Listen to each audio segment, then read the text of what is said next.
الصالحات وتواصوا بالحق وتواصوا بالصبر. صدق اللہ مولانا العظیم وبلغنا رسوله النبی الامین الکریم ونحن على ذلك لمن الشاہدین والشاکرین والحمد للہ رب العالمین.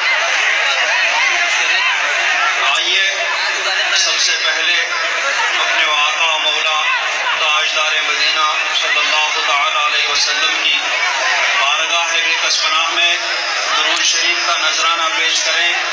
پڑھیں بآواز بلند اللہم صلی علی سیدنا محمد وعلی آل سیدنا محمد واصحاب سیدنا محمد وبارک وسلم.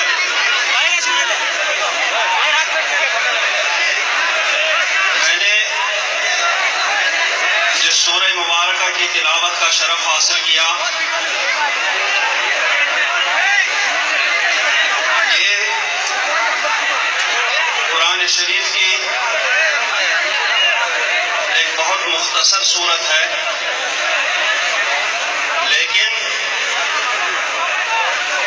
اختصار کے باوجود یہ دین و دنیا کی سعادتیں اپنے اندر سمیٹے ہوئے ہیں. اس میں پروردگار عالم نے کامیابی کے 4 اصول ارشاد فرمائے ہیں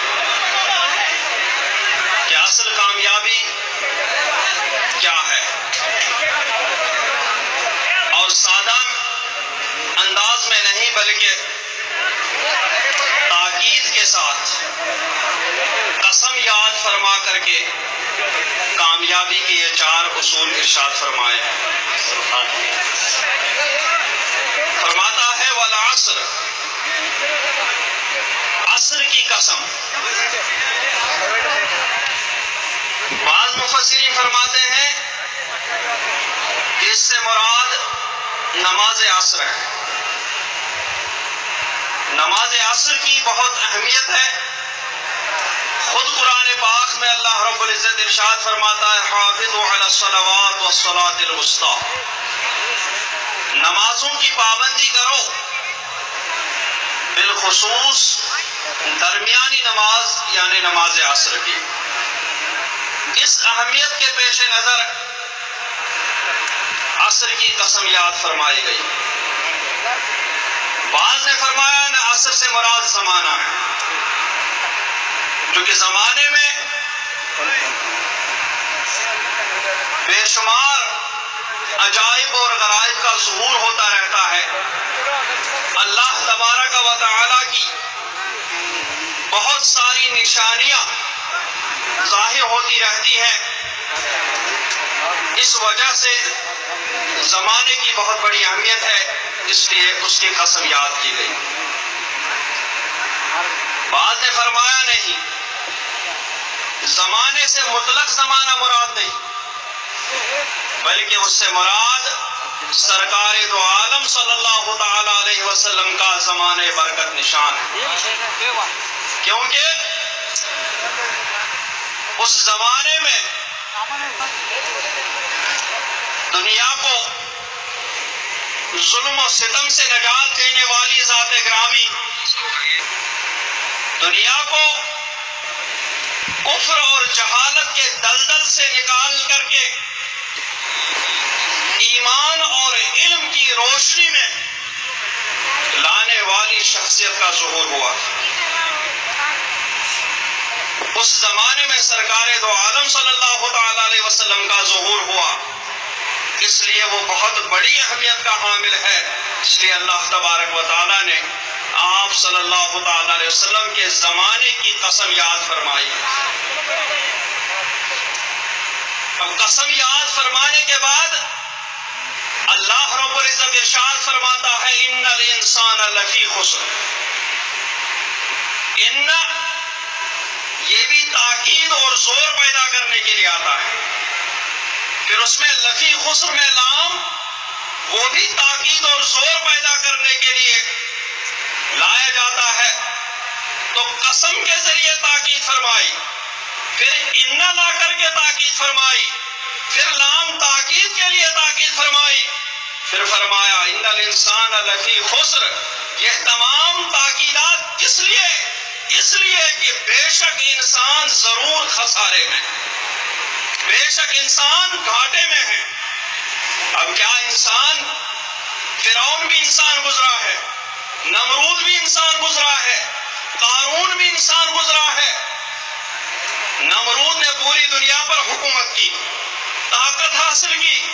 فرعون نے بھی بادشاہت کی، اتنی طاقت حاصل کی کہ اس کو اپنی طاقت پر اتنا گھمنڈ ہوا، اتنا تکبر ہوا کہ خود خدائی کا دعویٰ کر بیٹھا. لیکن اتنی طاقت کے باوجود اللہ رب العزت ارشاد فرماتا ہے ان الانسان لفی خسر. حکومت کی ساری دنیا پر لیکن پھر بھی خسارے میں رہے. فرعون نے خدائی کا دعویٰ تک کیا، طاقت حاصل کی، پھر بھی خسارے میں رہے، نقصان میں رہے.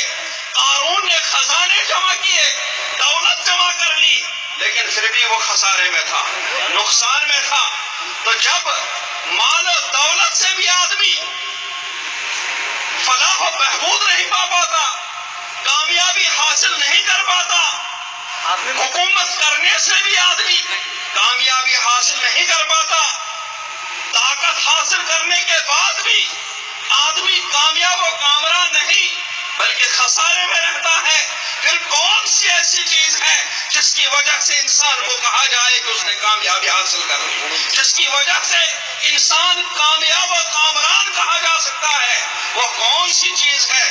اللہ رب العزت ارشاد فرماتا ہے الا الذین آمنوا وعملوا الصالحات، کہ سارے انسان خسارے میں ہیں مگر وہ جو ایمان لائے اور اچھے کام کیے. وتواصوا بالحق وتواصوا بالصبر، اور حق کی ایک دوسرے کو وصیت کرتے رہے اور صبر کی ایک دوسرے کو وصیت کرتے رہے. تو کامیابی یہ صرف دنیاوی نہیں بلکہ دنیا و آخرت کی کامیابی ہے، دنیا اور آخرت کی سعادت مندی ہے کہ انسان سب سے پہلے ایمان لائے، اللہ رب العزت کی ذات پر ایمان لائے، اس کی صفات پر ایمان لائے، فرشتوں پر ایمان لائے، اس کے رسولوں پر ایمان لائے، اس کی کتابوں پر ایمان لائے، اور اس کے بعد پھر اسی ایمان اور عقیدے کے ساتھ میں اچھے کام کرے. اگر ایمان کے بغیر کتنے بھی اچھے کام کرے گا وہ بھی کامیاب نہیں کہا جائے گا، بلکہ ایمان کے ساتھ پھر عمل صالح کرے، نیک کام کرے. تو یہ کامیابی کا دوسرا اصول ہے. پہلا اصول ایمان، پھر دوسرا اصول ایمان کے بعد عمل صالح کرے. پھر وہ چراغ ہی کیا جو صرف اپنے آپ کو روشن کرے بلکہ چراغ وہی ہے جو اپنے آپ کو روشن کرنے کے ساتھ ساتھ اپنے آس پاس کو بھی جگمگائے.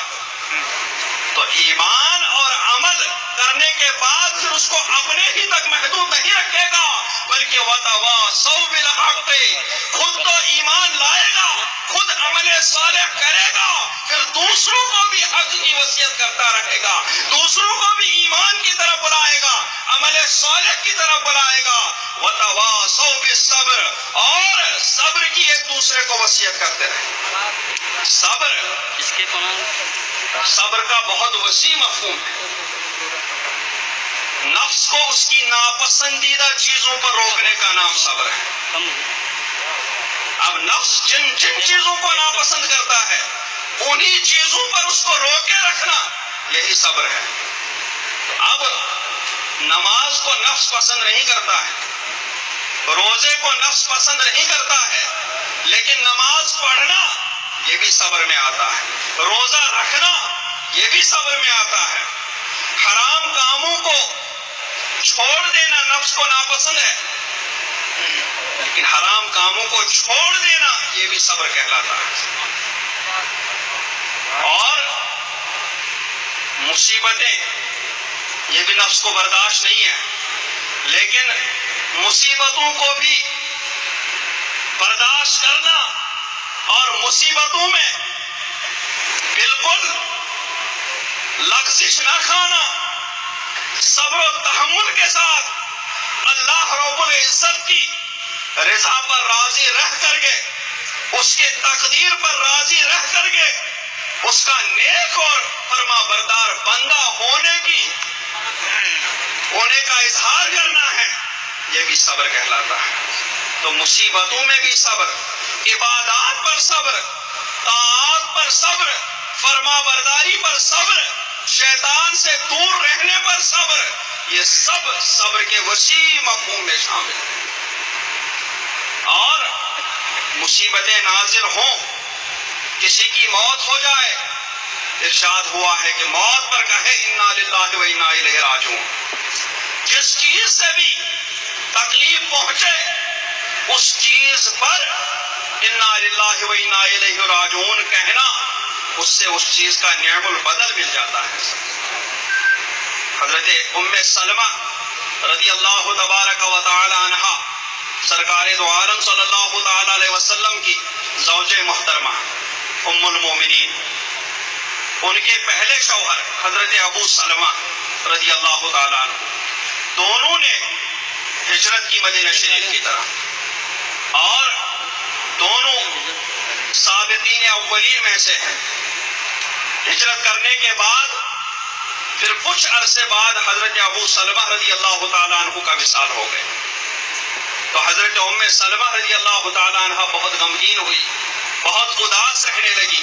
سرکار دو عالم صلی اللہ تعالیٰ علیہ وسلم نے ارشاد فرمایا صبر کرو، انا للہ و انا الیہ راجعون کی سرکار نے تلقین فرمائی کہ تم صبر کرو گے، استرجاع پڑھو گے، اللہ تبارک و تعالیٰ ان کا نعم البدل دے دے گا۔ تو حضرت ام سلمہ رضی اللہ تعالیٰ عنہ فرماتی ہیں کہ میں سوچ رہی تھی کہ میرے شوہر اتنے اچھے، حضرت ام سلمہ پہل ایمان لانے والوں میں سے ہے اور ہجرت کرنے والوں میں سے بھی ہے، اتنا بڑا شرف حاصل کرنے والے میرے شوہر، اب ان کے بعد ان سے زیادہ اچھا ان کا نعم البدل مجھے کہاں سے مل پائے گا؟ تو فرماتی ہے لیکن میں نے صبر کیا، میں نے سرکار صلی اللہ تعالی علیہ وسلم کے ارشادات پر عمل کیا، اور اس کے بعد میں نے دیکھا کہ اس کا نعم البدل مجھے مل گیا۔ مجھے سرکار دو عالم صلی اللہ تعالی علیہ وسلم نے اپنی زوجیت میں لے کر کے نکاح کر کے مجھے اپنی زوجہ ہونے کا شرف عطا فرمایا۔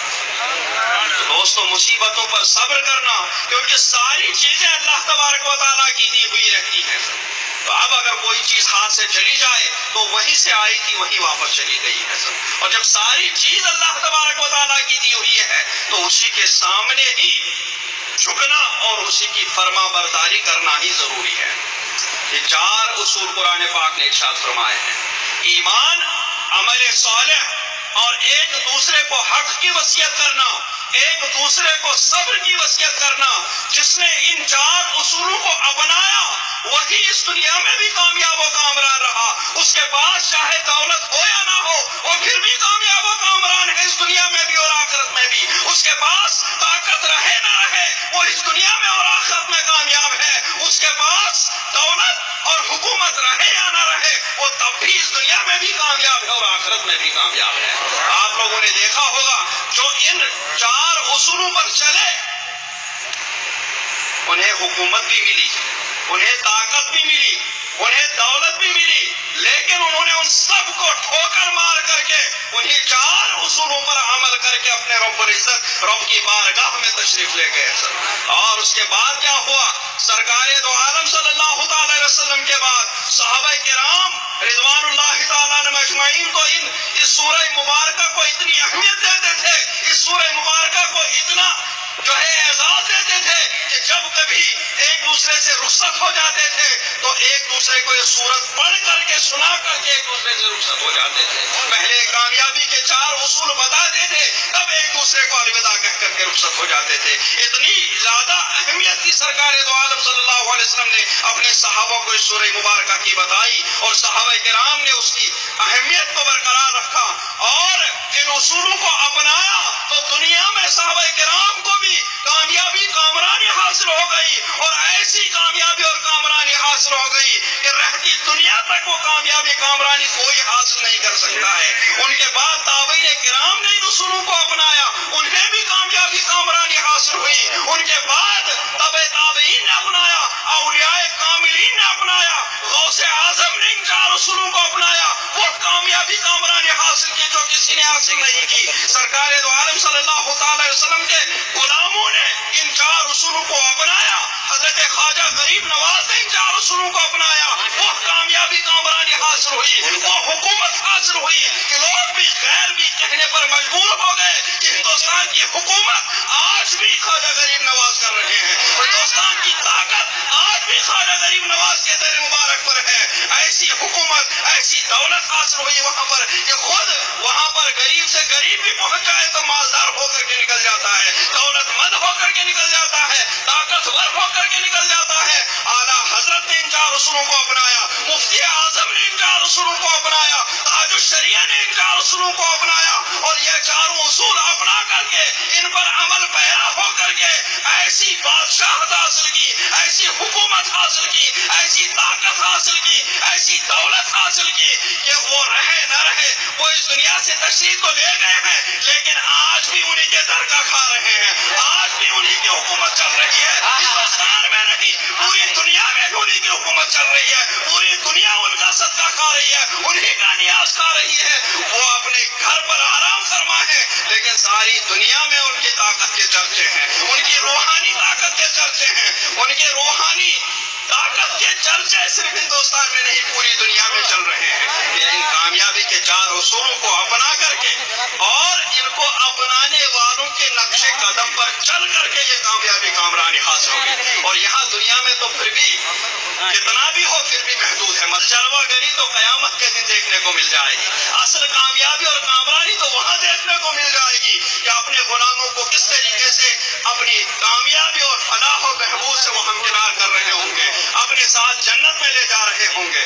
یہ اس سورہ مبارکہ کی برکت ہے. اللہ تبارک و تعالی ہمیں اس سورہ مبارکہ کے اور پورے قرآن پاک کے احادیث کریمہ کے احکامات پر عمل کرنے کی توفیق عطا فرمائے, اور ان 4 اصولوں کو اپنانے والے بزرگوں کے, اپنے محبوبوں کے نقش قدم پر چلنے کی توفیق رفیق عطا فرمائے, اور ان کی بہت آبیاری جو اس دور میں اعلیٰ حضرت امام احمد رضا قدس سرہ نے فرمائی ہے اور ان کے اولاد نے فرمائی ہے. اللہ تبارک و تعالی ہمیں ان کے نقش قدم پر چل کر کے ان کامیابی کے اصولوں پر عمل کرنے کی توفیق عطا فرمائے. وصلی اللہ تعالی علی خیر خلقہ محمد وعلی آلہ وصحبہ اجمعین برحمتک یا ارحم الراحمین. جن حضرات